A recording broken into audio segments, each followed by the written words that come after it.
जय श्री राम दोस्तों, वॉक पे चर्चा में बड़े दिनों बाद आपका स्वागत।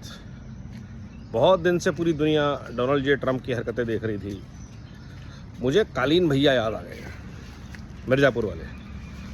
ये डोनाल्ड ट्रंप वैसे हैं कि ये हमारे परिवार है और ये हमारे खास है। Barron Trump, Eric Trump, Jared Kushner हमारा परिवार है और ख़ास है हमारे पीट हेग्सेवर्थ, मार्क रूबियो, लुइट जैसे लोग जो मेरे नाम पे लड़ाइयाँ लड़ते हैं, मेरे कहने पे अपनी जान देते हैं, मेरे कहने पे औरों की जान ले लेते हैं।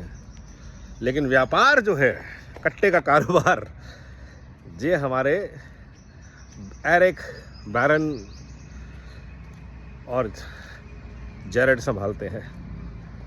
ग्लोबल लेवल पे करप्शन, मतलब इतना करप्ट प्रेसिडेंट दुनिया ने आज तक नहीं देखा।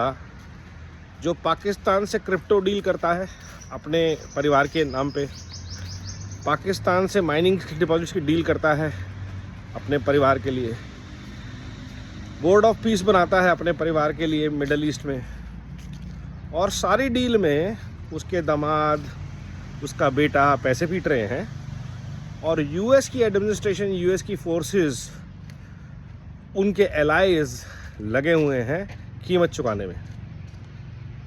ये सबसे ख़तरनाक चीज़ हो रही है पूरी दुनिया में और उसका नतीजा ये है कि आज ट्रंप और अमेरिका पूरी दुनिया में मजाक है, नेटो इनके साथ नहीं है।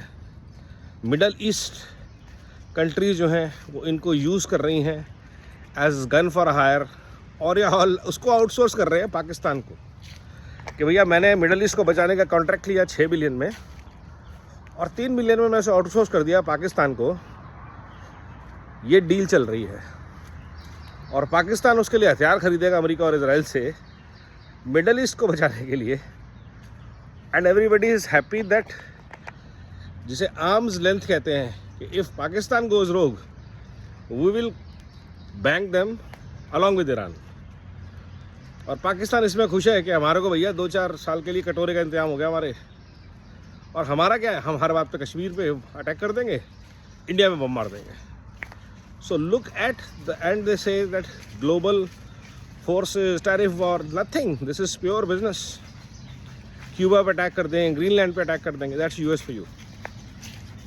और फिर वो क्योंकि वो ग्रीनलैंड और क्यूबा की बात करते हैं, तब वो चाइना को ताइवान के लिए बोल नहीं सकते। ये जो सिचुएशन है, इन सब सिचुएशन से भारत डील कर रहा है 24/7। भारत में आज भी चूल्हे जल रहे हैं, भारत में आज भी पेट्रोल मिल रहा है। भारत ने लगातार 4 से 5 ग्लोबल क्राइसिस झेल डाले। सबसे पहले कोविड झेला, पिछले 5-6 साल की मैं बता रहा हूँ।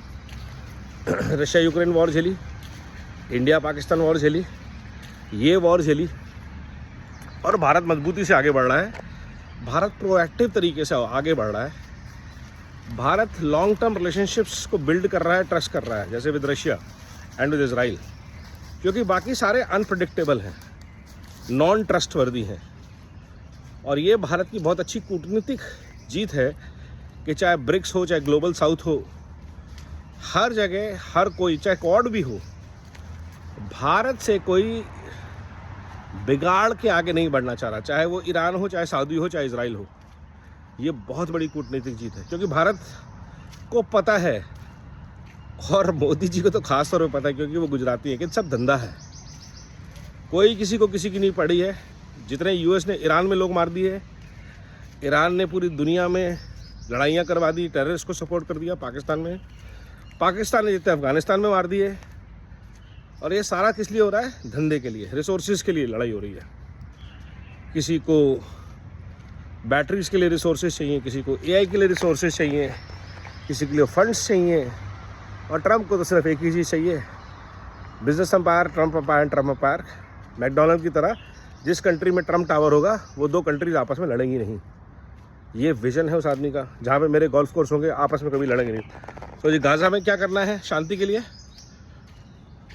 ट्रंप टावर बना दो। तो गाज़ा में और इजराइल में दोनों जगह ट्रंप टावर है, तो कभी लड़ाई नहीं होगी। ये पॉलिसी है डोनाल्ड ट्रंप की, और अनफॉर्चुनेटली यूएस की। कनाडा आज अलग है, नेटो आज अलग है, रशिया चीन साथ है। क्योंकि पैसा उन्होंने डोनाल्ड ट्रंप के मुंह पे मारा है। सऊदी अरब ने पैसा मुंह पे मारा है डोनाल्ड ट्रंप के, यूएस के नहीं, डोनाल्ड ट्रंप के। जो हथियार बनाने वाली कंपनी है उसमें डोनाल्ड ट्रंप के बेटों का, दामादों के हिस्से हैं। जो हथियार खरीदने वाली कंपनी है उसमें इन तीनों के हिस्से हैं। जिस वजह से लड़ाइयाँ होनी हैं उन कंपनियों में इनके हिस्से हैं। तो US is the biggest corrupt regime right now. It needs to be changed. The most corrupt and criminal, the most mentally sick country right now, if there is, it is United States of America.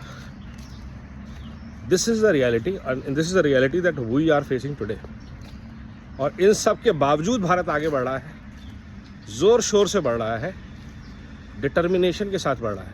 नमो भारत, वंदे मातरम, जय हिंद।